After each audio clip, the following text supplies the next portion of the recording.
Hi, and welcome to Did I Fix That? And this is part two of the Weed Eater Powered Bicycle series. So, what I have done in the earlier video was take apart the motor. And when I did, I just kind of took it apart, cleaned it up a little bit, got all the grease off of it. But basically the motors, what you need to look at here, let's look at this motor, good and bad and ugly of this one. This one has a little different thread here. It seems like the other Homelight style, it's actually threaded inside so you can put a bolt in, whereas this one is actually the bolt coming out of the motor. So that makes it a little more difficult, or a little more challenging. Originally when I took it apart, I had this piece on here, and this is where the blower fan was mounted. So I got my impact driver and took it off, and realized on the back side, or I could flip it upside down and put it on this way. So I really didn't have a way to affix my drive spindle. So by doing that, then I can grab my drive spindle. And what I'm using for a drive spindle, I've seen some people use things like like bicycle pegs, those type things, stunt pegs, I guess a piece of pipe, whatever you want to use.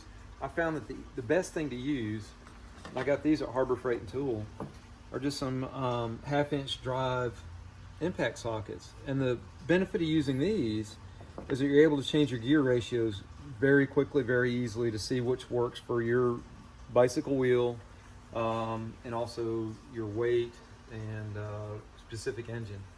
So how it's attached, what I'm going to do is I'm going to use this. This is called a cap screw, and basically it has an Allen wrench or Allen socket in there. So I simply just put that over this, drop that down through there, and it's going to screw into this and keep my drive wheel on my motor. All right, so once we've established what we're going to use for our drive and how we're going to fix it to the motor, and keep in mind, once again, all these are going to be subtly different. You're going to have to do a little backyard engineering on this to figure it out. But it's important also that you keep this as close to being centered so there's not a lot of slop, or it's basically not doing this, number one, it's going around, and it's not elliptical. It's a perfectly round, centered, kind of like the balance of a car tire, if you will. All right, so now that we have figured out how we're going to get that, the drive drum, if you will, onto the motor, we need to look at how we're going to affix our throttle. That's obstacle number 2. This engine is actually pretty decent as far as how they did it. They have this little bracket here, and I just got the brake cable off of the bicycle, and it will go right through here, through this little brass, I don't know what you want to call this thing here, but there's a little brass piece here, and when the cable is shortened, it pulls the throttle, or opens the butterfly on the carburetor. And it's important to make sure that you have a good, nice snapback, so your return spring is working very well for safety. I can't stress this enough, for safety issues. My daughter can attest to that. So you want a good return on the carb, okay? So now that you figured out how you're going to get your cable routed and attached to the throttle, the end of this is going to need a little bulb or something for this particular one to work. This is the original throttle cable, and as you can see, there's a little lead ball on the end of it. So what I'm going to do, actually, and I tested this just a second ago, it worked really well. I'm going to grab a wire connector, one of these. I'm going to stick it on here,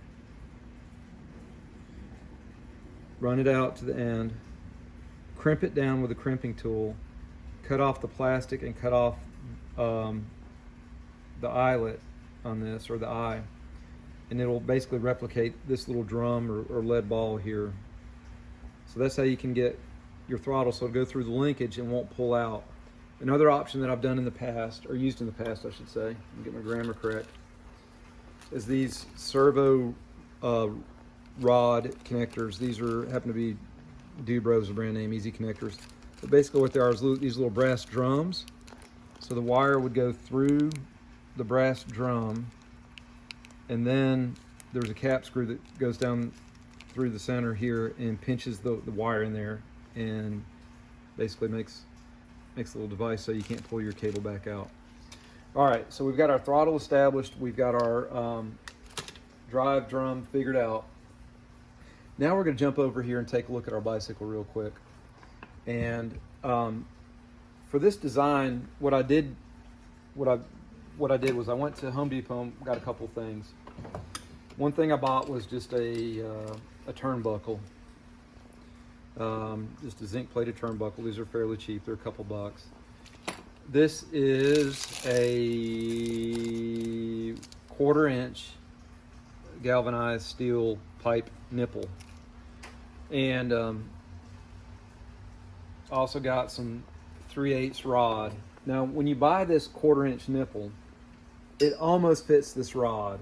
Doesn't quite, almost. So I had to drill that out, then the center of this pipe, so that it was the right dimension, so that will go through, and just use a 3/8 drill bit. The next size up of this nipple, it has a lot of slop on it, so you won't be able to use this rod effectively.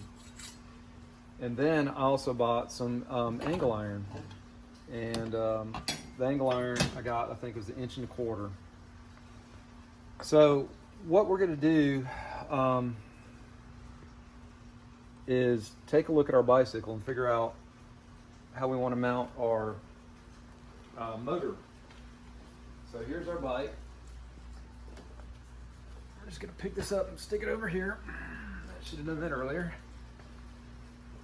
But the first thing you got to do is figure out the rotation of your motor. So I still have the pull start on here, so I know which way it's going to go. But if you'll look here, we'll see when I pull the pull start which way this flywheel is going, or magneto, I should say, is going. All right, so I pull it and it goes like that. So I'm going to put it on the bicycle and pull start it, and we'll see which way the bike goes. And it goes the way we want it to.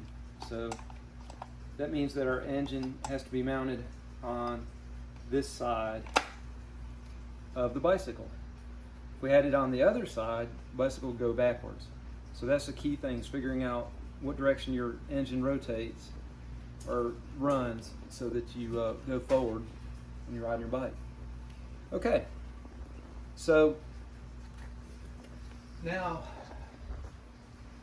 what we need to do is figure out kind of like how we're going to mount. We're going to use this angle iron, and you'll see when everything comes together how this angle iron is going to mount to our motor. So what I did was got a piece of paper, and I found a cup inside. I guess I could use a compass that was the same dimension as that. So I cut that out like that.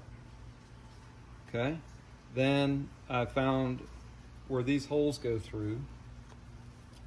So I backed these screws out and used a nail just to pierce through the cardboard.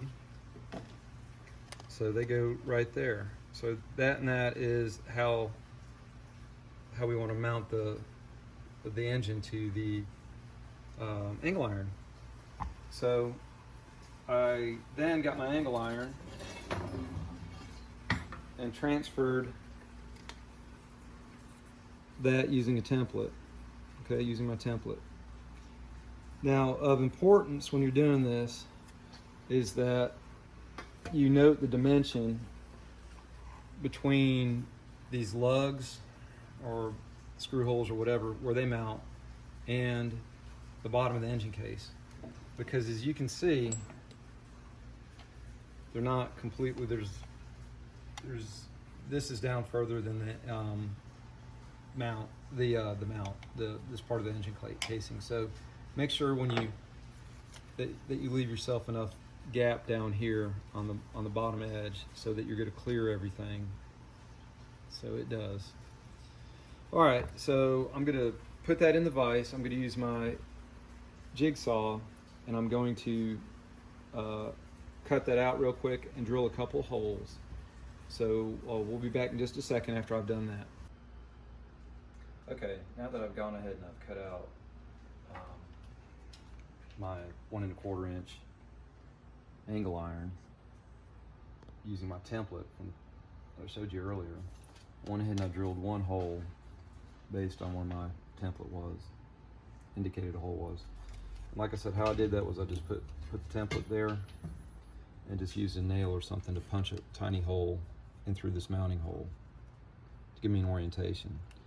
Then what I did was to make sure that the second one lines up perfectly is go ahead and mount the angle iron to the motor through this little hole here, and we screw that in. Alrighty. Alright, so that's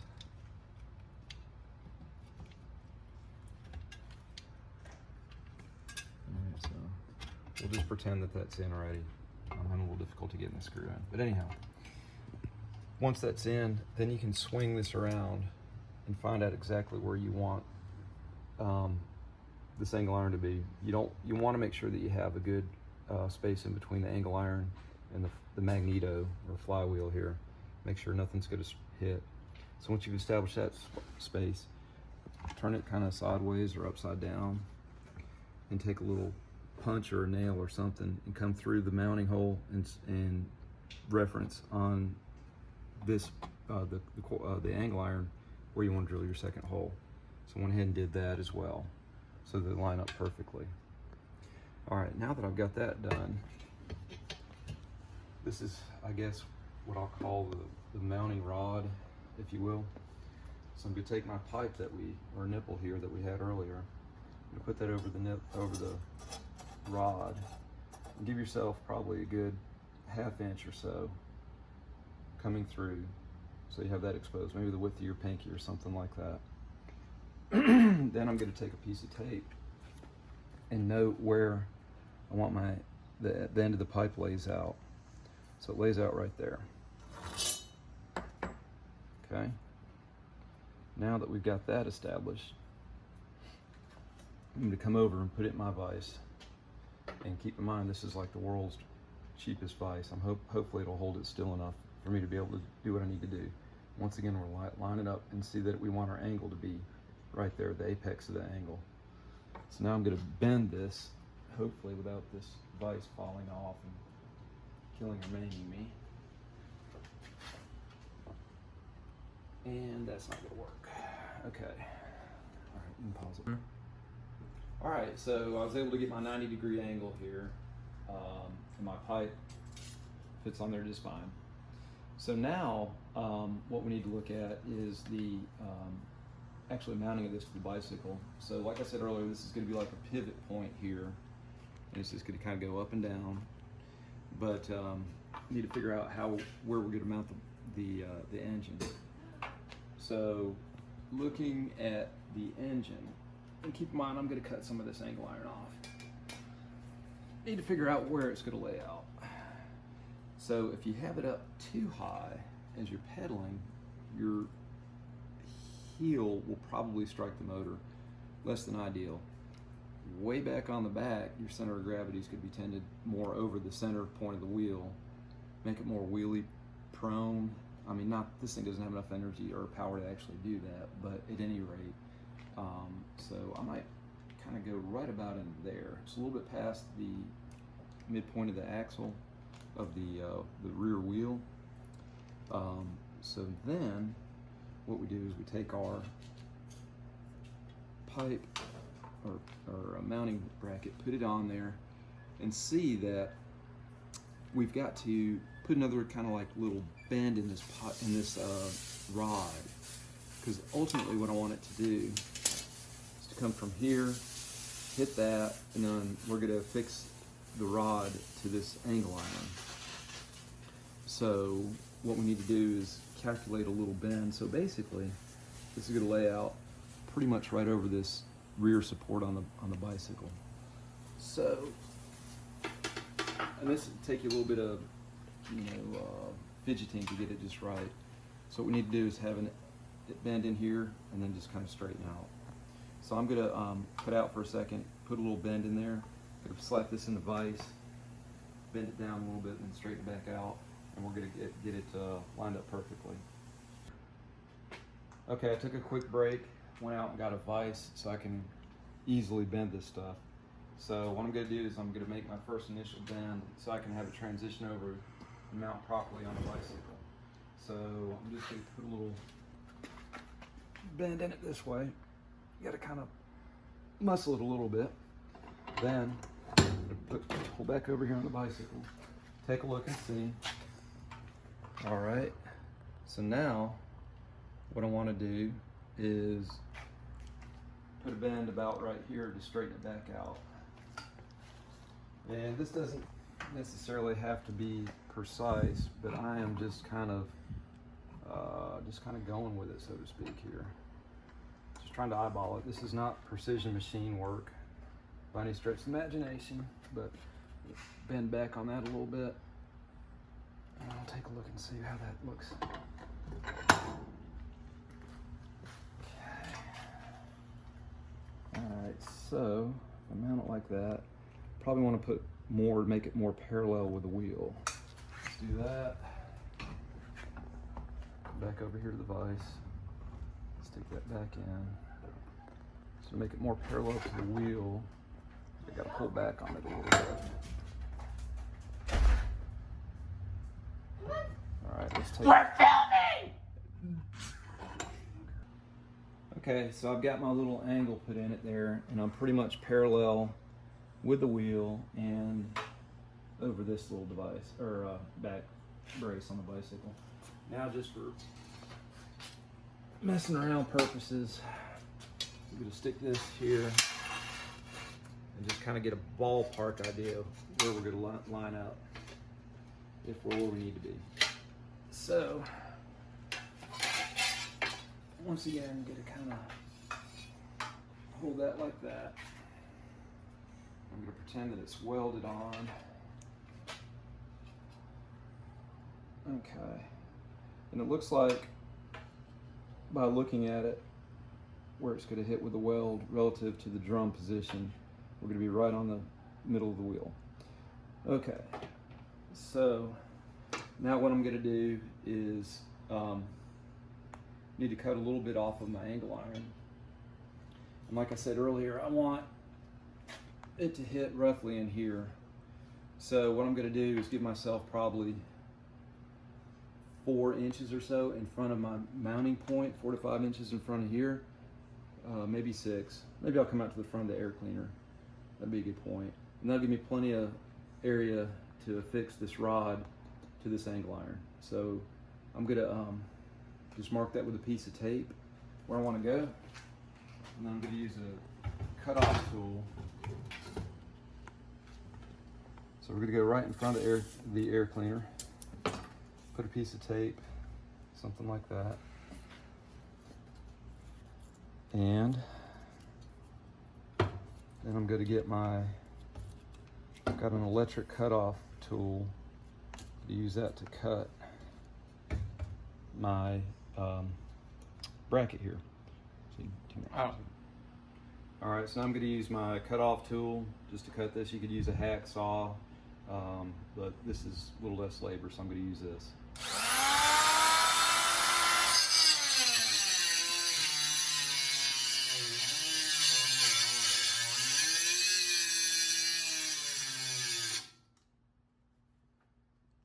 That first part got me. All right, you can pause it for a second. Okay, now I've got my angle iron cut to length, basically level with the front of the air cleaner. I did kind of go ahead and radius these corners with a file because they're a little sharp. Just wouldn't want anybody to get their leg cut on it or anything like that. So then I'm just going to kind of mock this up on the bike here and figure out, we talked about the center of gravity over this rear wheel. So I'm just getting a length on the rod now. So if we look right about here is how this thing's going to be mounted on the bike. And we can see that the rod will be basically at the front of the flywheel housing there. So I've kind of marked it with my thumb on the underside here, and we should be somewhere right about there in length. So I'm going to go right here.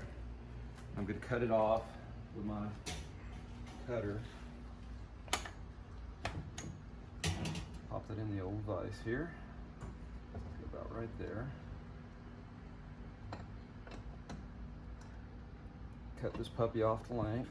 So we'll have a little fireworks show for you here.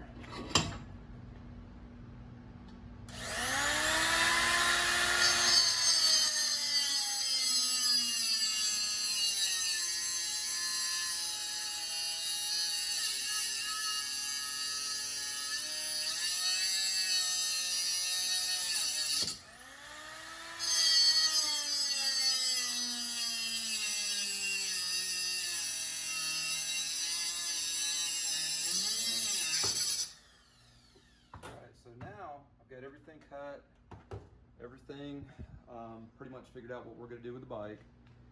And in that next episode, we're going to actually get everything together, and we'll show you how we button everything up. So tune in for the next exciting episode.